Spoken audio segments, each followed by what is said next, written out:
се знае кој одговара за нереди на стадионот. Прва работа. Втора, кој ќе загинат 20 навијачи на стадионот, док мислата се прекинува и се оди на санкции.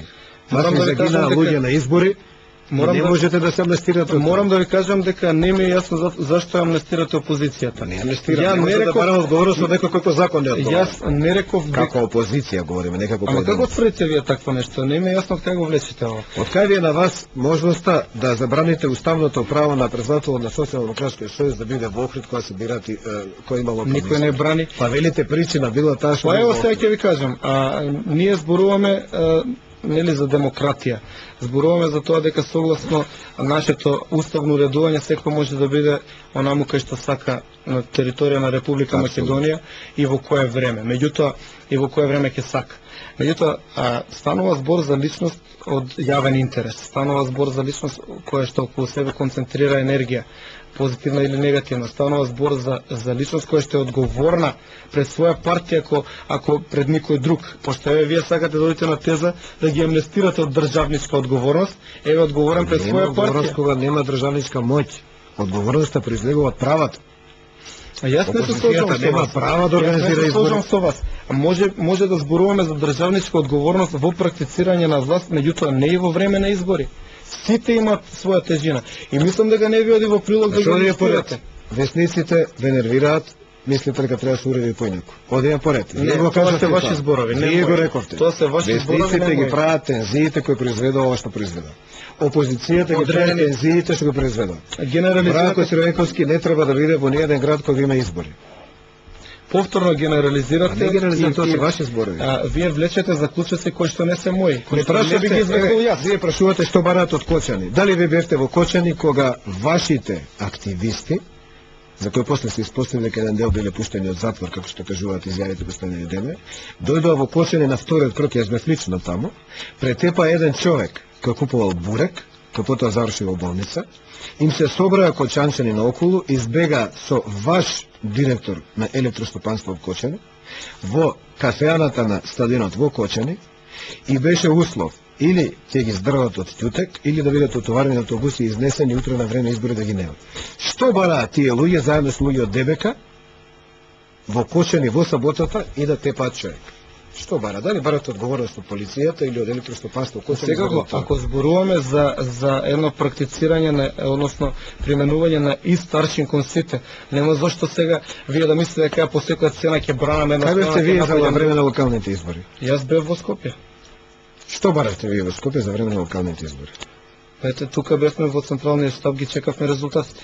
Вие сте исто пратени како Црвенковски. Што баравте вие во изборен штаб во Скопје кој што од Куманово? Па затоа што сум член на раководството на партијата, бев тука. Затоа што тоа беше уредувачка, односно беше партиска тактика.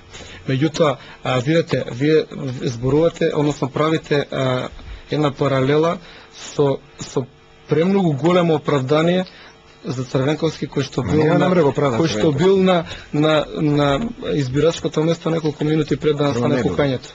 Прво не бил. Вие викате не бил, ја мислам дека бил. Прво не бил, имаше наши новинари таму, но бил Владо Рубинов Љац, човекот кој пукал со ваше пусулче дека е овластен представник, а полиција го бара до сега вие многу лесно тврдите и се расфрлате со квалификативи ваши. Нема, тоа е снимка. Он е ваш представник партиски како службено лице кое стоело пред вратата во основното училиште Братство. Тоа снимките ви го докажувам. Јас ви кажувам, и од тука нема отстапување. Полицијата од петокот го бара да го притвори, 30 дена во притвор одредено, но тој во неделата не го наоѓа полицијата, но се наоѓа на избирачкото место каде ќе ги одвраќа луѓето од гласање. Што имате вие интерес, ваш човек со присуствие вашата партија да ги враќа луѓето од гласање? Може ли да кажам така? Ама некој не доаѓам до збор. Изборете се. Па сега ја мислам дека сигурно не доаѓам во емисија да се борам за збор. Вие прашате ме, па бидете трпелив да ви кажам што мислам.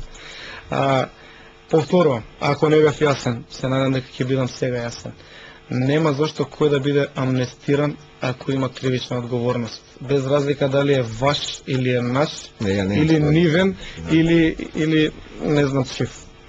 Значи, согласно тие мои убедувања кои што ги имам, сметам дека секој што има дел од одговорноста треба да ја понесе, зависно од тоа каква е таа одговорност да стои и да ги издржи мерките кои што ги предвидува законот и нема поделба на ваши наши нивни и мислам дека премногу лесно одите со тврдења еве беа со пусули, вашите пука, што правеа тие укочени и ако вие стоите позади вашите зборови, дозволете ја да докажам, бидејќи се снимки кај што човекот треба да го подигнам гласот па да се надпреваруваме кој ќе биде поупорен да каже реченицата до крај, што мислам дека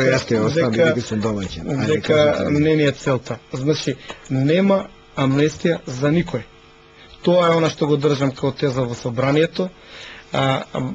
Втора теза е дека тие работи треба да престанат, дека едноставно треба да се смират и трето дека ќе си понесат одговорност сите, а во овој процес согласно моите убедувања не можам да искушам опозицијата.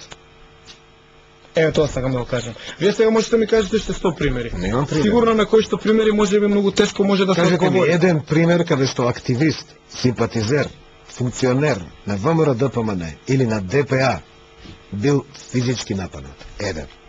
Ама одма да ви текне. Немојте ми барате. Да ви кажам најискрено за ДПА, неќе да одговарам. Јас сум член на ВМРО-ДПМН, воопшто не ме интересира и нема да ви дадам пример дури да знам за ДПА. Ајде за ВМРО-ДПМН. За ВМРО-ДПМН, јас сте физички малтретирани за време на избори. Јас сум бил нападнат повеќе пати. Во време на изборна, да речеме, во време на изборна процедура. На кое место? Тука околу избирачки места или некој друг локал? Секаде. Зашто мислите вие дека изборната процедура е само околу избирачки места? Добро, сте се рачнал некоја кафана, тоа нема врска со избори, не избори. Тоа е симплифицирање на работите за кое што ја не се сложувам. Па можда девојката сте му ја земален човекот, па не мора све политички да гледате за време на избори, локални и особено. Дали вие сте биле како партија со еден активист кој е физички нападнат? Па ви кажувам дека да. И не знам, може би се посилни активистите на оваа партија. Физички? Па и физички. Добро, еве ја ќе задржам оваа реченица на крај. Едно прашање на крај, кратко и јасно. Велите дека ако има ворени избори, парламентарни, дека тоа ќе биде хаос и така дали.